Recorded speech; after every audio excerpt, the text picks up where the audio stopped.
right, boys. I'll look after you. Quick! Everybody down behind the wall. Come, quickly. No! Wartime drama in the premiere of Pied Piper starring Peter O'Toole. And the successful West End play, The Woman in Black, comes to the screen. Got to go away for a week or two. What? Susan Hill's dramatic novel brought to life for Christmas on ITV.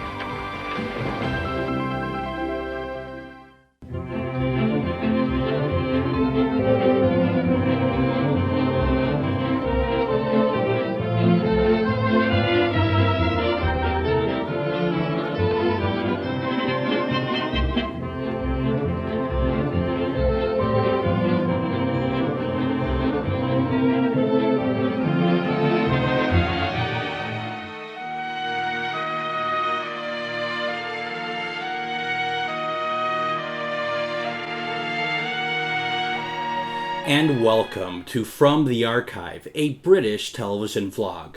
My name is Greg Bakken. I'm going to admit, I've never heard of The Woman in Black before, at least as an ITV television film. I remember hearing about the Hammer revival, them doing a film, I think, in 2012, 2013, I think it was 2012, with Daniel Radcliffe. But I didn't realize, any of the story behind this film. And when I saw that Network was releasing it, I didn't really give it much thought, to be honest, because I didn't know anything about it. I thought, okay, well, there was an earlier version and they're releasing it on film. And to be honest, Network is known for releasing a lot of stuff on film, so I just didn't really think too much about it being something that was shown on television. Or let alone, I didn't really pay attention that it was written by Nigel Kneale, or the screenplay was at least. And I started to take notice when I was starting to see how excited everyone was getting on the forums and stuff. When they thought, oh, finally, this is getting released. Oh, we're so excited. Oh, it's going to be remastered. And I thought, well, I've never even heard about it. And so, this is kind of, what I really love about like the internet and forums and stuff like that, is that you start to really pay attention to what everybody is saying, and it helps you kind of decide what you want to do. And I once I realized, because I mainly collect television, I do collect some film, I do have an extensive library of different films and stuff, and I'm going to talk about one at the end here, but I really wasn't planning on getting it. And then I realized that it was an exclusive on Network, and I figured I better get it just in case it stops being made available to everybody. One of the things that also really kind of got to me, and I mentioned it before, is I think a lot of us are really big fans of Nigel Kneale. And I'm a massive fan of the whole Quatermass stories, all of them. And I thought to myself, well, I haven't seen this, but I would really like to give it a shot, because a ghost story with a screenplay written by Nigel Kneale, to me it right away made me think of the Stone Tape, made me think of a lot of other things. Quatermass in the Pit is probably one of my most favorite pieces of television of all time. Speaking of which, if you ever want me to do one of these type of videos looking at the various versions of Quatermass in the Pit, especially since we got that Blu-ray, certainly let me know. Or if you want me to take a look at the Network release of Quatermass, the final series of Quatermass, 1979, let me know. Let me know in the mailbox if that's something you're interested in, because first of all, if you don't have the Network release of Quatermass and you're a fan and you're just going off of the release that you currently have, like an old DVD release or something, please.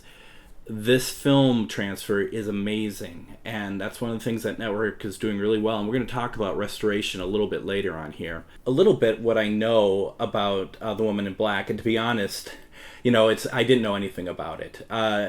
What I ended up doing was I started to kind of do a little bit of research on it when I knew I wanted to make a video about it, and a lot of it comes in the form of a booklet that comes in this set, which I'll talk about in a second.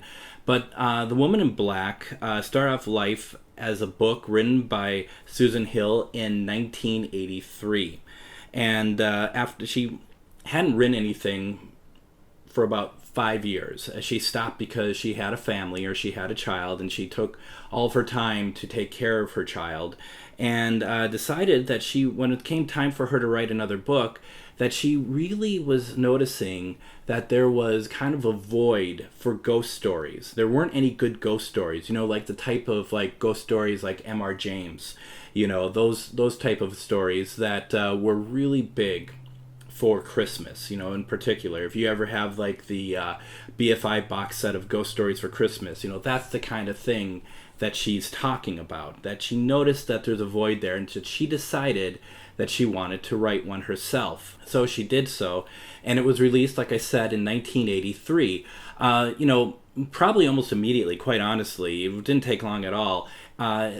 Radio adaptations started happening. There was one story time on BBC that was broken up into installments over the course of, I don't know, a number of weeks. And, it started to pick up traction. And the book became a play in 1987.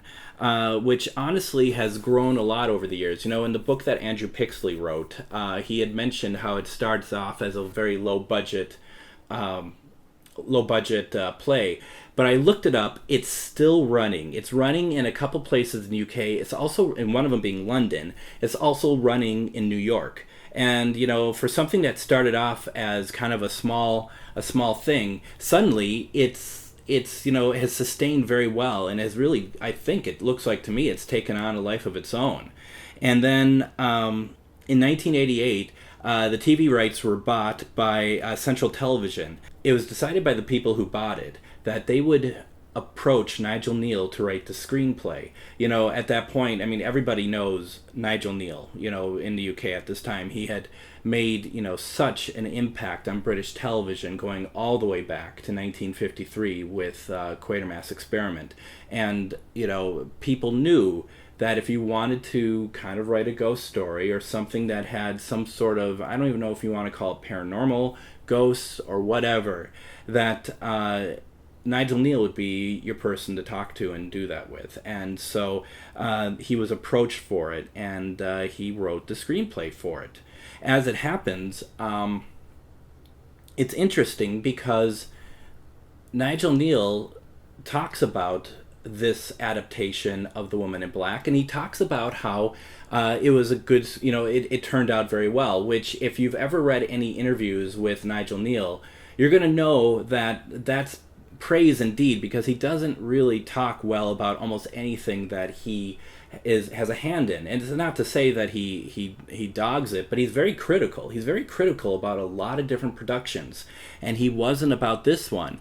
On the flip side of it, though, Susan Hill didn't really like the adaptation, and we'll talk a little bit about that because there's some differences. I'm not going to go through the differences, but we'll get to that in a moment. It ran on ITV, and it ran December 24th, 1989. TV Times didn't really do much to promote the film. It shows up in a page about upcoming films, just a little piece about it, and then it's just its usual listings, but nothing else. And that's really a shame, because when you watch this, you see that there's a lot of effort in there to give it some real authenticity to the time that the story takes place. It has a lot of atmospheric texture to it, which I find very rewarding, actually, because they do such a good job of making it feel like you're really in the setting that this film is meant to take place in. The film itself stars Adrian Rollins as Arthur Kidd, and that name was changed from the novel to the TV version. Nigel Kneale didn't like the original version, which I think was Arthur Kipp. What really sells me on this is Bernard Hepton is in there as Santuvi, and I always feel like you're in pretty good hands in a production if you have Bernard Hepton in it, because what you have is such an amazing actor, and he is very much the steady, assuring hand in the whole production. He plays a role that is really quite good. And the thing about it too is that if you ever seen him in anything, you know, I did a video a year ago about Tinker Tailor Soldier Spy. He's in that. At the time I was doing that, I was doing a rewatch of the BBC series Secret Army. He stars in that, and he is fantastic in it, to be very honest. We've seen him in a lot of other things, and also in I, Claudius, which is going to be interesting here in a second. You also have Pauline Moran in it. And Pauline, at the time that this was, this Woman in Black movie was televised, she had just started in a series that we have come to know her as. She plays, you know, we know her as Miss Lemon in Agatha Christie's Poirot. And, you know, Poirot just started around this time. And to me, that's the definitive Poirot, is David Suchet. This is a departure for her, obviously. She plays a ghost, and a nasty one at that. It's really interesting to see her in there, because it's kind of hard, since I've seen her as Miss Lemon first, it's kind of hard to be like, oh gosh, you know, it's menacing, because that's Miss Lemon, who's like the nicest person of all time. But she has her ways of being kind of scary in this. And then this is directed by Herbert Wise. Someone else who's in this is Fiona Walker. That's Herbert's wife, and she plays Sam Tuvey's wife. And like I said, Herbert Wise is the director on it. Herbert also directed I, Claudius, which had Bernard Hepton in it, and amongst many other things. So, you know, once again, I feel like you're in safe hands.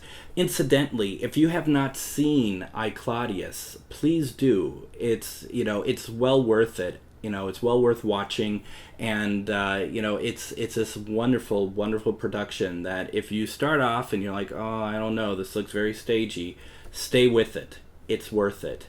I think that the sets are really cheap now. I got my I, Claudius set way back when it came out. What is that? I'm looking at my I, Claudius set over there. I'm thinking that's like 2003, 2004, something like that it came out. It was remastered by the folks who bring you remastered Doctor Who. It's good stuff. It really is. So let's talk about this on DVD and Blu-ray, okay? We know that Network has now released this wonderful set on Blu-ray. Now, it was the only previous version that I could find about this is that it was released on VHS in the 1990s, and it was exclusive to the W.H. Smith stores, and it wasn't out for very long. And that was, to my knowledge, and correct me if you've heard anywhere else, that's the only UK release that I could find of this film. Meanwhile, in the US, it was released in 2000 on BFS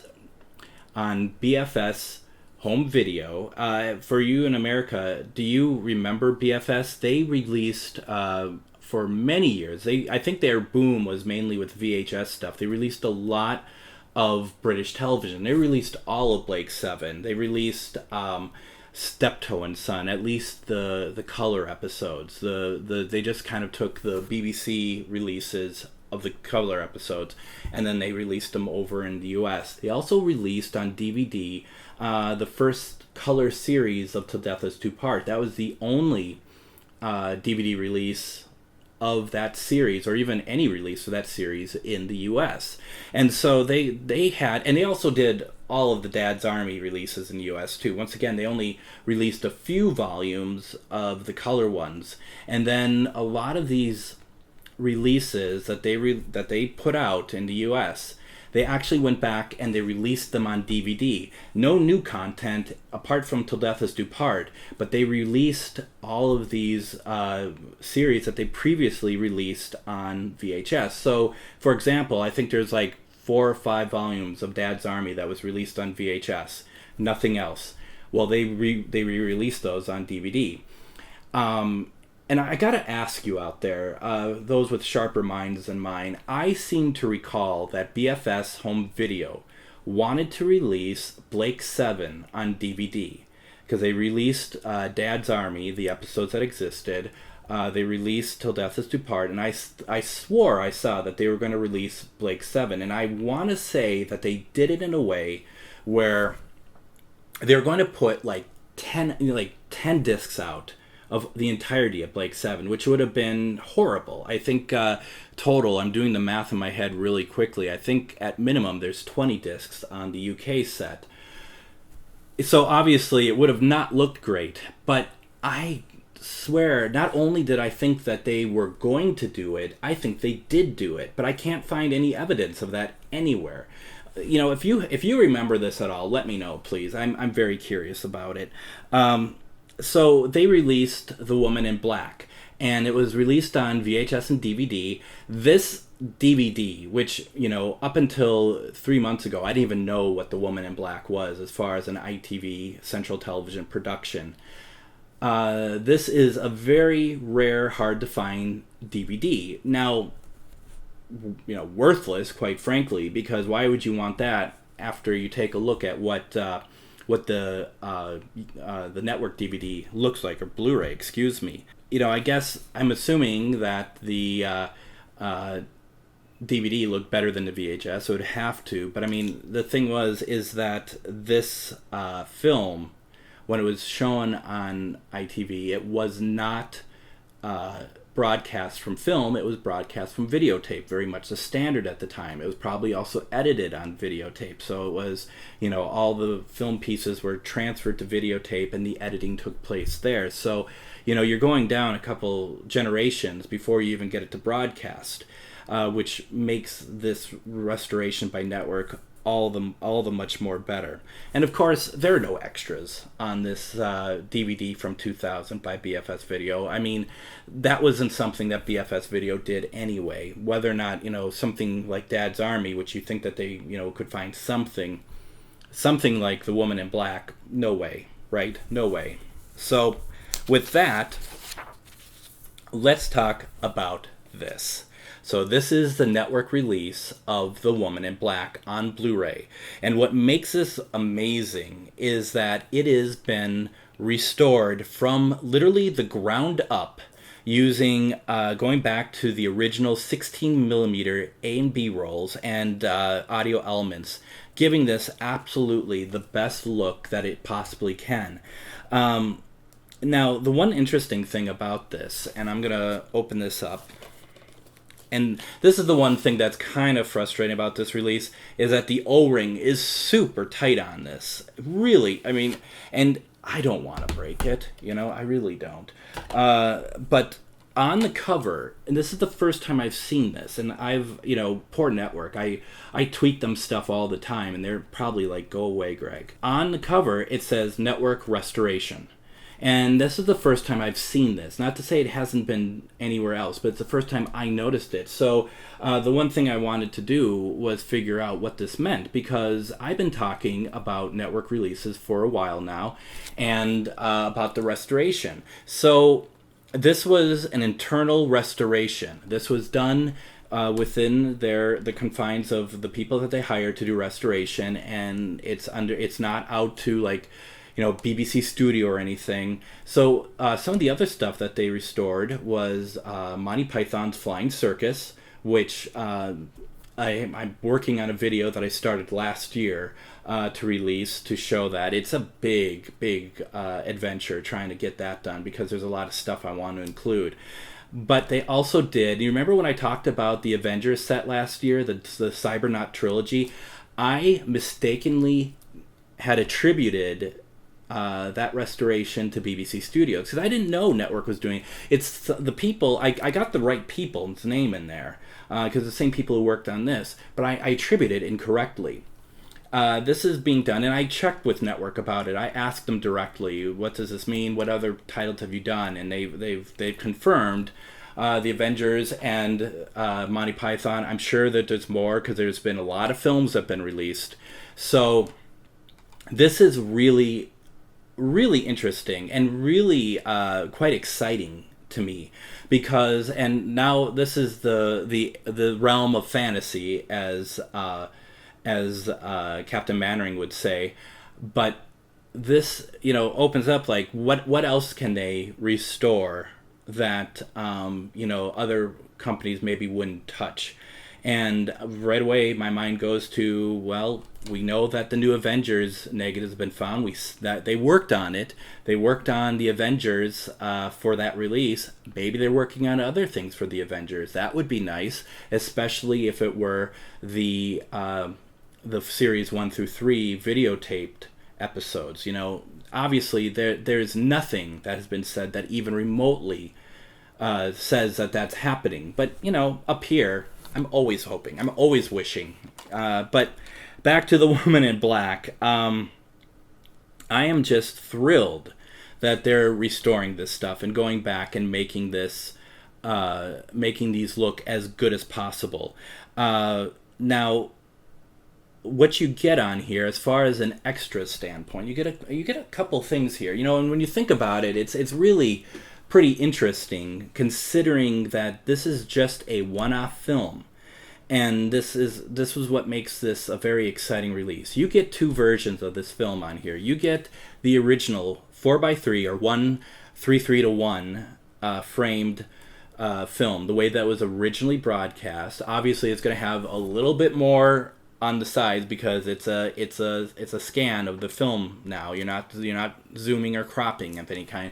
But you also get the 1:7:8:1 widescreen version on here also, which gives a little bit more room on the sides and the edges, which is quite nice.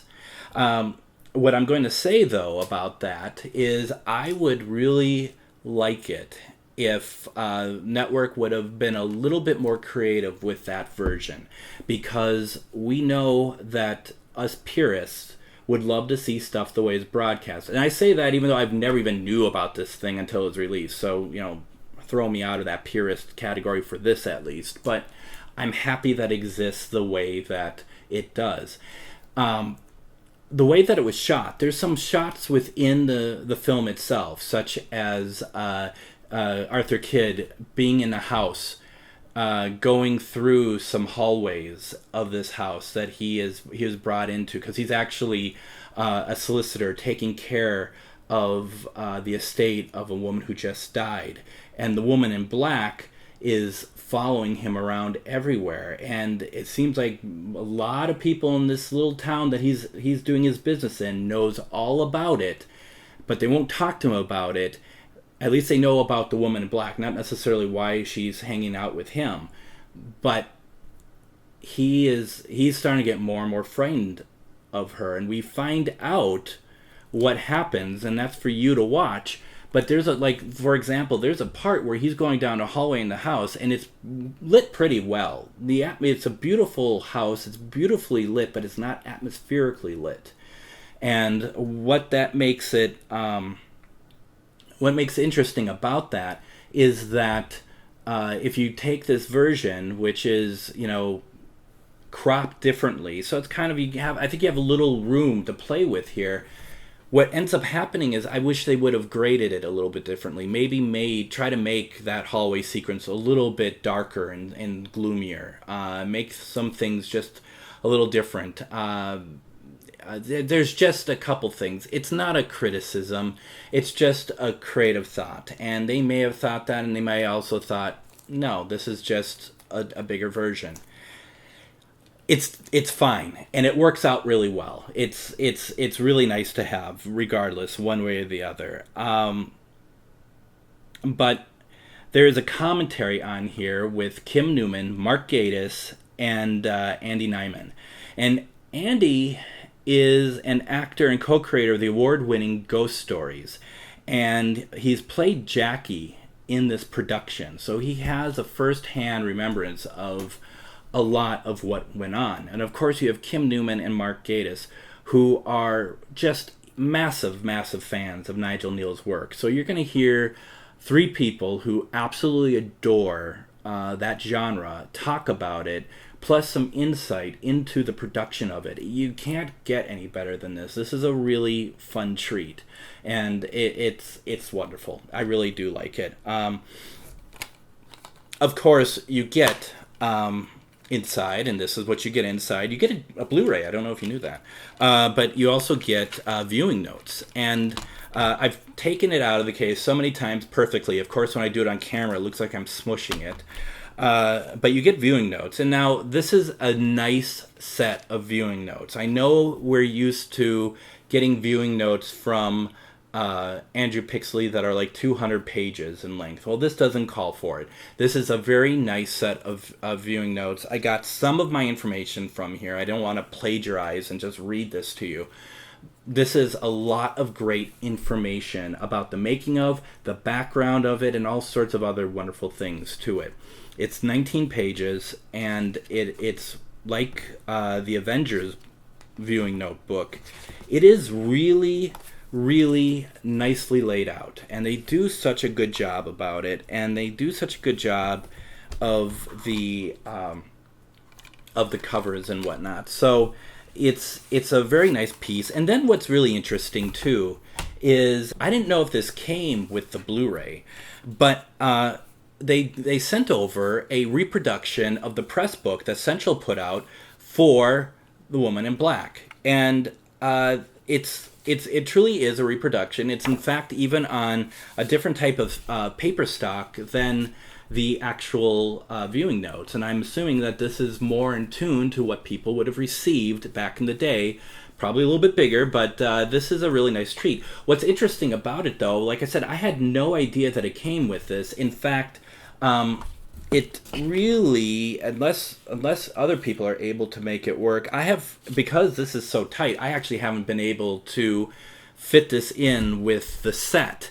And it didn't come with the set per se, it was in the envelope it came in. It just by chance, I checked my envelope that I got from Network, and here it was. And I thought to myself, did they just send this to me, just me, because they like me? I mean, because I didn't even read about it or anything. And then I found out that other people got it too, and that made me sad that I'm not as special as I thought. But I was happy again once I realized you got this really neat book. I'm not quite sure what I'm going to do with it because I can't really fit it into here. And when I got this, and one of the reasons why I got it was because it's exclusive to Network, but now it's available, and I think it comes out in October, like October 12th or something like that, on Amazon and other places, I'm sure, but more of a wide release. And it'll be interesting to see what comes with it. It'll certainly come with the viewing notes. I know that for a fact. But I don't know if it comes with the O-ring or what. Something about a Blu-ray set that doesn't come in a Blu-ray case, a case that's actually blue, I find very appealing, actually. It kind of, tells you that something a little bit different. I think, the people who put this together are probably just literally saying, you know what, this makes this kind of, if we put it in a blue case, it ruins the overall look of the presentation. I mean, to me, a lot of care looks like was taken with the overall presentation. For example, it comes with this O-ring, and this O-ring, I'm not going to put it back in there. I don't really like to have swearing in my show. It's very tight, and I'm always afraid I'm going to rip it, and I don't want to rip it. The O-ring, though, looks like a book. You have your spine, and then you have your pages, which I think it's a really fun way to do this. It kind of reminds me of the first release of the really nice volumes of the Lord of the Rings trilogy back in 2003 or something like that. They had the volumes or whatever. So this is really nice. The cover is really nice. It's very clear. I think Network has really picked up their game in how these look. They've never looked bad, but these are just looking really, really sharp, I think. And then, of course, you have, your two books. You get two of them. So that's really fun. That is really nice. And then, of course, as far as technical specs are concerned, as far as this release in itself, it is a Region B Blu-ray, meaning that you will need, if you're in the US, you're going to need a special player to be able to watch this. You're not going to be able just to, if you have a player that you got at Best Buy, you're not going to be able just to get it from Amazon UK and watch it. You're going to need a special player to do so. It is obviously just full HD 1920 by 1080, mono sound, English subtitles, and it's on a BD50.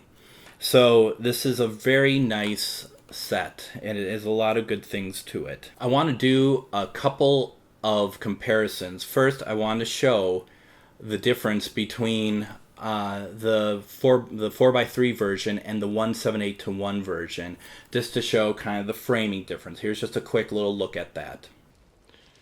She tried to get him back, just for herself. Well, she was his mother. She was desperate. She ran about the streets, shouting.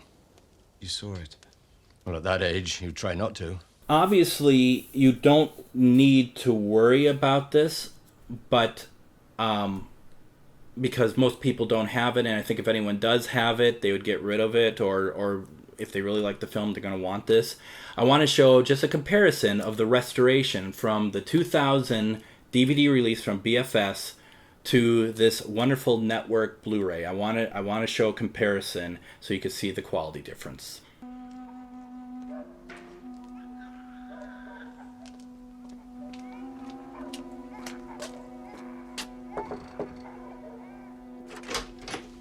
Mr. Tooby, I'm sorry to interrupt. Yes, this isn't really a convenient moment, Mr. Kidd. We're conducting business. How'd you get on? I think you may be able to guess. So I really like this story. I enjoyed it quite a bit. One of the things that I found very interesting about it, though, is that there are changes that Nigel Kneale made to it, which I wouldn't have necessarily known. But when I watched it, I thought to myself, this reminds me a lot of the Stone Tape, in terms of that there are concepts being thrown out that I didn't feel gets followed up quite as well as could be. And some of the stuff that happens seems to be a bit repetitive through it, just like the Stone Tape. And I kind of feel like that's kind of a Nigel Knealeism, if you could dare put a term to it. It's not that I disliked it. It just was very obvious to me that seemed like Nigel Kneale to me. But overall, though, there is so much texture in the production. So much that just was sumptuous and you could really enjoy. And if I would have watched it when it went out on the air, I might have enjoyed it a little bit. But this HD presentation of it really drives it home. Everything from sound design. I always enjoy when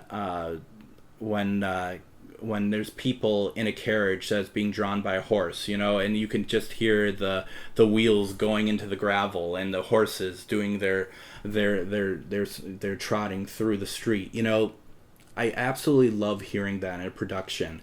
And when Arthur Kidd goes to this village to do the work he's supposed to do, I mean, it is full of this wonderful atmosphere that really sets the tone for what type of place it is. And it's it has your mix of working class, it has landowners, it has a lot of hierarchy to it, and there's you within a very short amount of time you see the different classes within this little village, and it's absolutely a treat to watch. And it sounds silly, but one of the things that I find so interesting in British television when you're doing historical pieces like this, more so than anything, is there is a certain way that the working class would eat. And there's a certain way that the higher classes would eat in UK shows. And you get both of it in this presentation, in this film. I think it's just really interesting that actors are able, that they think to that level about how you eat your food, and you do it well, and it really makes a difference in the production, and it's one of the things I absolutely love about this. Another thing I really like is that there is this a big plot device in it, actually, is when Arthur Kidd is at the home of the woman that he is getting her estate ready. I mean, he's basically in charge. It's one man is in charge of cataloging her entire list of possessions and everything she has in her house, and he's trying to figure it out himself, and he runs across some of this antique audio recording gear. And I mean antique, meaning they're wax cylinders. And he's using it to record himself. And I find it absolutely fascinating that they have that in there. And it's such a treat to see some of that antique equipment in there. And as someone who is very interested in the paranormal as myself, I was really hoping when he's recording it that he would play it back, because he does play back what he records, and he hears like the voice of the woman in black that he didn't hear when he was recording it. And that's a phenomenon called an EVP. If you don't know what an EVP is beyond that, you should look it up. It's a very interesting thing. So do I recommend this release? Absolutely. I highly recommend this release of The Woman in Black. And like, I came to it cold. So if it's not something you've heard of, I'd give it a shot. I really would. It's a good ghost story. Lots of atmosphere. And the thing I wanted to bring back and tie everything together about what I've been saying for this video, such as, the fact that the packaging looks really good, the fact that you're getting these books, the fact that you're getting good extras, the fact that you're getting, now that Network has its in-house restoration team. I think what I love about these releases from Network is that these releases are a celebration of the program they're putting out.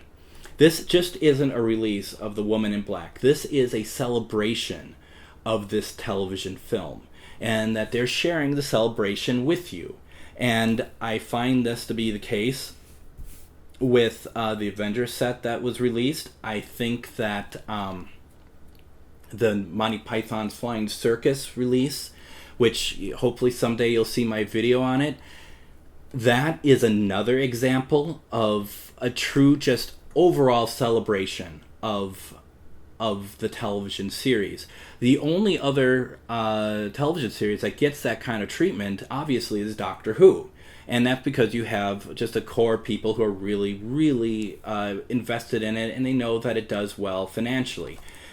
I feel that this is just people who want to really put out a very good product that is a celebration. And another example I wanted to give of that is actually, and I haven't done a video of it, and I wanted to do one last year, I just never got around to it, was Network's Blu-ray release of The Rebel. They also released Punch and Judy Man at the same time. But I just want to say that I think this is an outstanding release that kind of goes under the radar a little bit, because first of all, I have a pretty decent 65-inch 4K television, and I just got it right before I got this release, and this was like the first Blu-ray I played on it, and absolutely blown away by the colors in it and just the overall restoration. But what I also think is amazing in this too, you get your viewing notes in so many of these things, but in here you get the script for a film called The Day Off, written by Ray Galton and Alan Simpson, that never was produced, that was meant to star Tony Hancock. And you get the entire script to it. I mean, it's minuscule, but you get it. I'm afraid to read it because I'm going to ruin it probably. But just the fact it's included. And I don't know, this was limited, if I'm not mistaken. I don't know if any of these still are out. And that's why I always say, if you want something, if you're thinking about getting it, get it, because you never know when the versions with the special stuff is going to stick around. But this is just another example of Network doing amazing work, and I'm about to record another video for a release that doesn't feel like that. It's not a Network release. The thing is like, I understand that you can't make everything a celebration, if you're a different studio or whatever, but I think that's what Network is falling into, and they have been for a while. But these last few releases are just utterly outstanding. So I really think that this has been a lot of fun looking at their output over the last year. And anytime you get a Jerry Anderson series, they go crazy on those too. The Captain Scarlet and the Mistron releases are phenomenal, and I just also got the Joe 90 Blu-ray release, just amazing, as well as Terrahawks. And this is stuff that really is beautifully remastered. And I'll say this about Python. I think that the Monty Python set that was released by Network last November might be one of the best television releases of all time. There's such love that has gone into that. And I'll talk about that in that video also. One of the things that I do is I do a podcast called From the Archive, a British television podcast. That is something that I also took a hiatus on, as well as these videos, and I am working right now to record new episodes. And I'm excited to share with you who I'm going to have on. But if you want to listen to the ones I've done before, go to these locations. The RSS feed is here. You can get it off of iTunes.